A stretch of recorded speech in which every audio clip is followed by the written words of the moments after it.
ஆண்டவர் ஒரு மார்க்கத்தை உண்டு பண்ணி வைத்திருக்கிறார். நீ மனுஷன் என்று கவலைப்படாதே. என்னுடைய கிறிஸ்துவின் மரணம் உன்னுடைய மரணம், கிறிஸ்துவின் உயிர்த்தெழுதல் உன்னுடைய உயிர்த்தெழுதல். நீ ஆவிக்குரிய ஜீவனாக நீ உயிர்ப்பிக்கப்பட்டிருக்கிறாய் என்று நம்பு. உன் சிந்தையை மாற்று.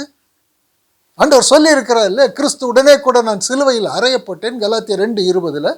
இனி நான் அல்ல, பிழைத்திருக்கிறது நான் அல்ல, கிறிஸ்துவே எனக்குள் பிழைத்திருக்கிறார். இது வார்த்தை, தேவ சிந்தை. இந்த சிந்தையை தரித்து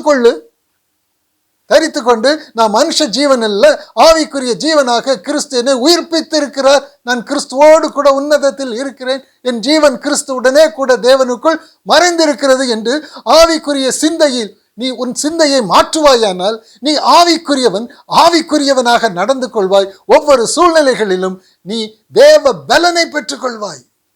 சிந்தையை மாற்றுகிறது தான் தேவ பலன். சிந்தையை மாற்றுகிறது தான் விசுவாசம்.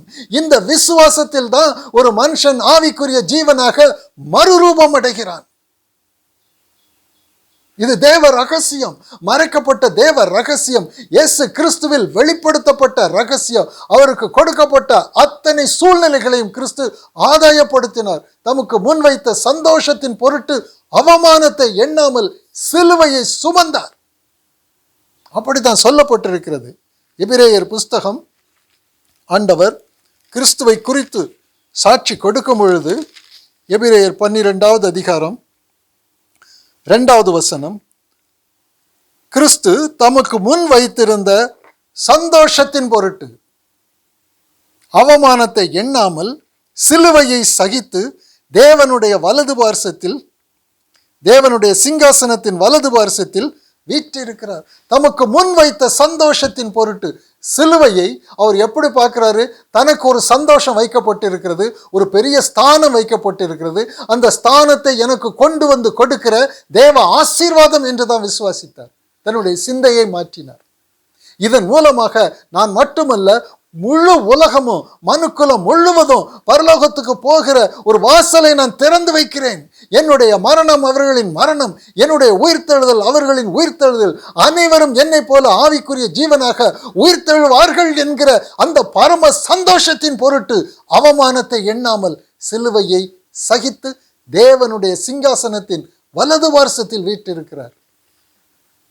இவங்க தான் பரலோகத்துக்கு போகிறவங்க. இவங்க தான் பலத்தின் மேல் பலனடைகிறவர்கள். இவர்கள் சிந்தையை மாற்றுகிறவர்கள்.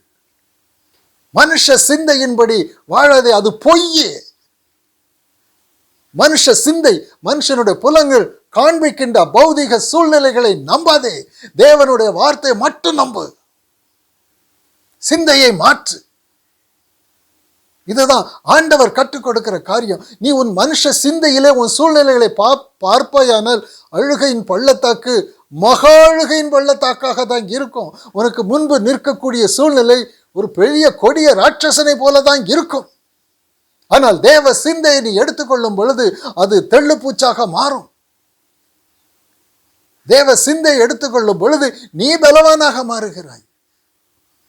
உன்னுடைய மனுஷ சிந்தை அழித்து தேவ சிந்தையை எடுத்துக்கொள்ளும் பொழுது நீ தேவனுடைய சாயல், தேவ ரூபத்தில், அவருடைய பலத்தில் மறுரூபம் அடைகிறார். இதுதான் கிறிஸ்துவின் சுவிசேஷம். கிறிஸ்து இப்படித்தான் கற்றுக் கொடுக்கிறார். தேவன் விரும்புகிறது என்ன? ஒவ்வொரு நாளும் உன்னுடைய வாழ்க்கையில் நான் சம்பவங்களை அனுமதிக்கிறேன். அந்த சம்பவங்களை நீ எப்படி ஏற்றுக்கொள்ள வேண்டும் என்றால் ஆவியின் சிந்தையால். என் வார்த்தை என்ன சொல்லுகிறது, உன் சிந்தை என்ன சொல்லுகிறது, அது வேறு. அதை அழிச்சு போடு. உன் சிந்தையின்படி நீ கேட்டால் நீ பாதாளத்துக்கு தான் போவாய். ஆனால் கர்த்தருடைய சிந்தையின்படி அந்த சூழ்நிலையை உனக்கு சாதகமாக்கி கொண்டால் உனக்கு சந்தோஷமும் கிடைக்கும், சமாதானமும் கிடைக்கும், தேவனுடைய வல்லமை கிடைக்கும். நீ பரலோக மார்க்கத்துக்கு போய்கொண்டிருக்கிறவன். ஒரு நிம்மதியான உலக வாழ்க்கையும் உனக்கு உண்டு. சூழ்நிலைகளால் பாதிக்கப்படும் பொழுது கர்த்தருடைய வார்த்தை ஒரு மனுஷனுடைய சிந்தையை எப்படி மாற்றுகிறது பாருங்க. அவனுடைய வாழ்க்கையின் கண்ணீரை எல்லாவற்றையும், ஒரு மனுஷன் துக்கப்படுகிறது, கஷ்டப்படுகிறது, இவைகள் எல்லாமே அவனுடைய அறியாமை தான், அவனுடைய மாம்ச சிந்தை தான். துக்கப்பட வேண்டிய அவசியமே கிடையாது, வருத்தப்பட வேண்டிய அவசியமே இல்லை. 2 கொரிந்தியர் புஸ்தகம் 12வது அதிகாரம்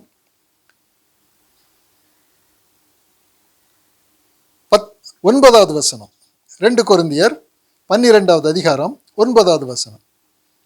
அதற்கு அவர், என் கிருபை உனக்கு போதும், பலவீனத்திலே, உன்னுடைய பலவீனத்தில் என் பலம் பூரணமாய் விளங்கும் என்றார். எப்படி தேவ பலனை பெற்றுக்கொள்ளுகிறது, பலத்தின் மேல் பலன் அடைகிறது என்கிற பரலோக ராஜ்யத்தின் ரகசியத்தை, திறவுகோல்களை அப்போஸ்தலருக்கு ஆண்டவர் கொடுக்கிறார்.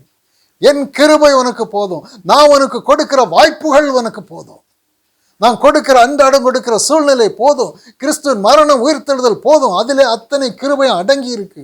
அதை கொண்டு ஒவ்வொரு நாளும் நான் கொடுக்கிற வாய்ப்பை பயன்படுத்திக்கொள்.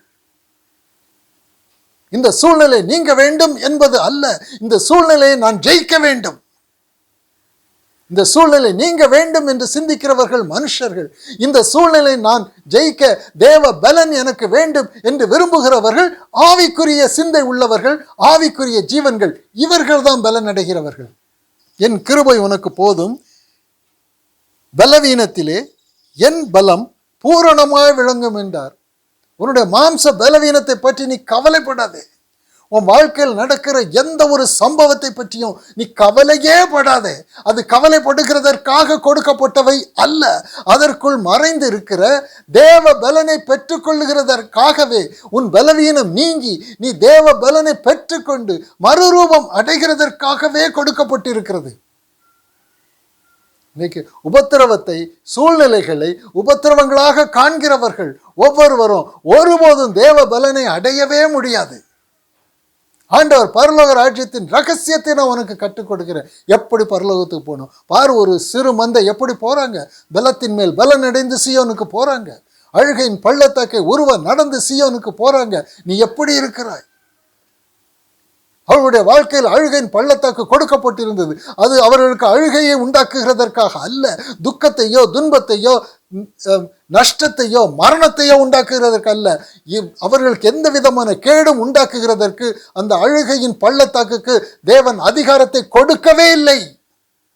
அதற்கு மாறாக உன்னை பலப்படுத்துகிறதற்கு, மனுஷ சாயலில் இருந்து கர்த்தருடைய சாயலுக்கு நீ மாறுகிறதற்கு, நீ சீயோன் வாசியாக, பரலோக வாசியாக, பரலோகத்தில் வாசம் செய்கிறதற்கு தகுதி உள்ளவனாக நீ தேவ பலனை அடையும் பொருட்டு அது உனக்கு அனுப்பப்பட்டிருக்கிறது. அது தேவ ஆசீர்வாதம் என்று பார்த்து தேவனுக்கு ஸ்தோத்திரம் சொல்ல. இவர்கள் தான் பரலோகத்துக்கு போகிறவர்கள். இவர்கள் ஆவியின்படி சிந்திக்கிறவர்கள், ஆவிக்குரியவர்கள். ஆகையால் 9வது வசனம், கிறிஸ்துவின் வல்லமை என் மேல் தங்கும்படி. எனக்கு கிறிஸ்துவின் வல்லமை வேணும், மனுஷ பலவீனம் எனக்கு வேண்டாம். இன்னைக்கு யாராவது கிறிஸ்துவின் வல்லமை எனக்கு வேணும்னு சொல்லி யாராவது கேட்கிறாங்களா? உலகத்தில் அதைத்தாரும் இதைத்தாரும் பொன்னைத்தாரும் பொருளைத்தாரும் என்று கேட்பார்களே தவிர, ஆண்டவரோட உங்க வல்லமை எனக்கு வேணும் ஆண்டவரே, தர்றேன், முழுவதும் தருகிறேன். ஒவ்வொரு நாளும் ஒவ்வொரு சூழ்நிலைகளை கொடுப்பேன். அந்த சூழ்நிலைகளை நீ எப்படி ஆதாயப்படுத்தி கொள்ள வேண்டும் என்கிற ரகசியத்தையும் கற்றுக் கொடுப்பேன். அந்த சூழ்நிலையில் தான் கற்றுக் கொடுப்பேன். மரண இருளின் பள்ளத்தாக்கில் உனக்கு கொண்டு போய் தான் அந்த மரண இருளின் பள்ளத்தாக்கு உனக்கு ஒரு சேதமும் கொடுக்காது, உனக்கு ஜீவனை கொடுக்கும், தேவ பலனை கொடுக்கும் என்று அந்த பள்ளத்தாக்கில் நடத்தி கொண்டு உனக்கு நான் கற்றுக் கொடுக்கிற நானே நல்ல மேய்ப்பன்.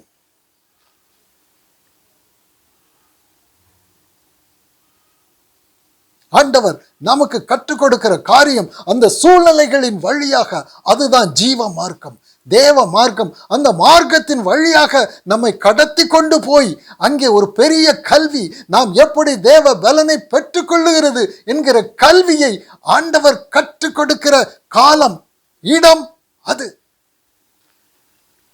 எனக்கு மாம்ச சிந்தை நீங்க வேண்டும் ஆண்டவரே, என் பலவீனம் நீங்க வேண்டும், எனக்கு தேவ பலன் வேண்டும், உம்முடைய பலன் வேண்டும், உம்முடைய சிந்தை வேண்டும் என்று கர்த்தரிடத்தில் மன்றாடி கேட்கிறவர்கள் உண்டா? அப்படி கேட்பார்களானால் உள்ளவன் எவனோ, அந்த தாகம் உள்ளவன் எவனோ அவனுக்கு கொடுக்கப்படும், பூரணமடைவான். இந்த தாகம் இல்லாதவன் எவனோ அவனிடத்திலிருந்து கொடுக்கப்பட்டிருக்கிற வாய்ப்பும் எடுத்துக்கொள்ளப்படும்.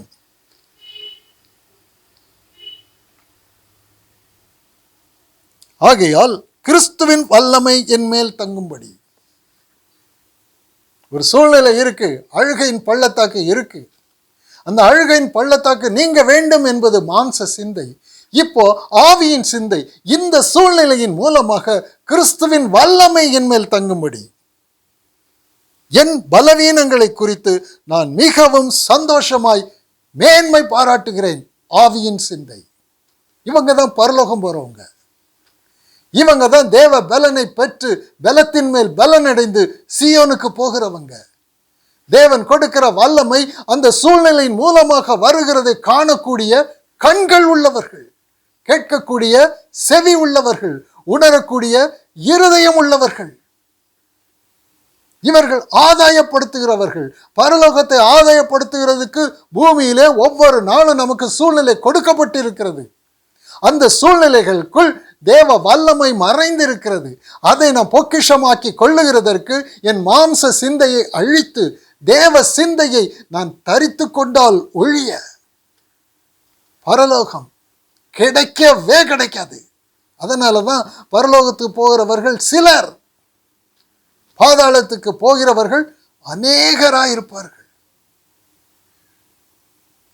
ஆண்டவர் இந்த கருத்தை பிலிப்பியர் புஸ்தகத்தில் நமக்கு தெளிவாக வெளிப்படுத்துகிறார். பிலிப்பியர் புஸ்தகம் 3வது அதிகாரம் 18வது வசனம். பிலிப்பியர் புஸ்தகம் 3வது அதிகாரம் 18வது வசனம். ஏனெனில் அநேகர் வேறு விதமாய் நடக்கிறார்கள். அநேகர் மாம்சத்தின்படி தான் நடப்பாங்க, மாம்ச சிந்தையில் தான் நடப்பார்கள். மாம்ச சரீரம், மாம்ச வாழ்க்கை, மாம்ச ஜீவன், இப்படித்தான் நடப்பாங்க. கிறிஸ்துவின் மேல் நம்பிக்கை வைத்திருப்பார்கள். ஆனால் இந்த பலவீனத்தில் தேவ பலன் எனக்கு கிடைக்கும், கிறிஸ்துவின் வல்லமை என்னில் தங்கும்படி எனக்கு என்னுடைய பலவீனங்கள் எல்லாவற்றிலும் நான் சந்தோஷமாய் மேன்மை பாராட்டுகிறேன் என்று சொல்கிறார்களே, இந்த சிந்தை இருக்காது. இந்த சிந்தை ஆவியின் சிந்தை உள்ளவர்கள், பரலோகத்தை வாஞ்சிக்கிறவர்கள். நான் பலன் அடைய வேண்டும். மனுஷ பலவீனத்தை நான் வெறுக்கிறேன், தேவ பலனை நான் விரும்புகிறேன். நான் ஏன் பலவீனமாய் இருந்து இந்த உலகத்தில் துக்கப்படணும்? ஒரு சூழ்நிலையை கூட மேற்கொள்ள முடியாதே மாம்ச சிந்தையை கொண்டு. ஆவியின் சிந்தையை கொண்டுதான் நம்ம ஜெயம் கொள்ளணும். உலகம் தரக்கூடிய தாளந்துகளை பெற்றுக்கொள்ள வேண்டும் என்கிற ஆசை உண்டு. ஆனால் உலகம் தரக்கூடிய வருத்தங்களை ஜெயிக்க தேவ பலன் வேண்டும் என்று கேட்கிறவர்கள் இல்லை. எது பெரியது? உலக தாளந்துகளை சுதந்திரிக்கிறது பெரியதா? அந்த தாளந்துகளை அனுபவிக்க கூட முடியாத படிக்கு பலவீனத்தில் நொந்து போகிறது, துவண்டு போகிறது, மரித்து போகிறது, பாதாளத்துக்கு போகிறது. இது பெரிய காரியமா? அதை நான் ஜெயிக்க வேண்டுமே, அதை எனக்கு தேவ பலன் வேண்டுமே. உலகத்தை ஆதாயப்படுத்துகிறது ஒரு பெரிய காரியம் அல்ல, உலகத்தை ஜெயிக்கிறது தான் பெரிய காரியம். இவர்கள் தான் பலத்தின் மேல் பலன் அடைந்து சீயோனுக்கு போகிறவங்க. உலகத்தை ஜெயிக்காமல், பாதாளத்தை ஜெயிக்காமல், மரணத்தை ஜெயிக்காமல், மனுஷ சுபாவத்தை ஜெயிக்காமல், மனுஷ சரீரத்தை ஜெயிக்காமல், தேவ பலனை இப்படி தேவன் கொடுக்கிற சூழ்நிலைகள் மூலமாக சிந்தையை மாற்றி ஜெயம் கொள்ளாதவர்கள் பரலோக ராஜ்யத்திற்குள் பிரவேசிக்கவே முடியாது. ஒருவன் உலகம் முழுவதையும் தனக்கு சொந்தமாக்கி கொண்டாலும், ஆதாயப்படுத்தி கொண்டாலும், அவன் ஆவியின் சிந்தை இல்லாமல், தேவ பலன் அடையாமல், ஒரு மனுஷ பலவீனத்தில் இருந்து அவன் பரலோகத்தை இழந்து போவானால் அவனுக்கு என்ன லாபம்? உலக தாளந்துகள் ஒரு மனுஷனுக்கு பரலோகத்தை கொடுக்குமா? முடியாது. உலகத்தை ஜெயிக்கிற ஜெயம் அல்லவோ பரலோகத்தை கொடுக்கும். மாம்சமும் இரத்தமும் தேவனுடைய ராஜ்யத்திற்குள் பிரவேசிக்க முடியாதே. ஆவிகளாக மாறினால் அல்லவா தேவனுடைய ராஜ்யத்திற்குள் பிரவேசிக்க முடியும். இங்க அப்போஸ்தலன் சந்தோஷப்படுகிற மாதிரி, என் கிறிஸ்துவின் வல்லமை என்னில் விளங்கும்படி, நான் கிறிஸ்துவின் வல்லமையை சுதந்திரிக்கும்படி இது எனக்கு கொடுத்திருக்கிற வாய்ப்பு. இப்போ நான் தேவ பலன் அடைவேன். எது முக்கியம்? இந்த முள்ளு நீங்குகிறது முக்கியமா, நான் தேவ பலன் அடைகிறது முக்கியமா?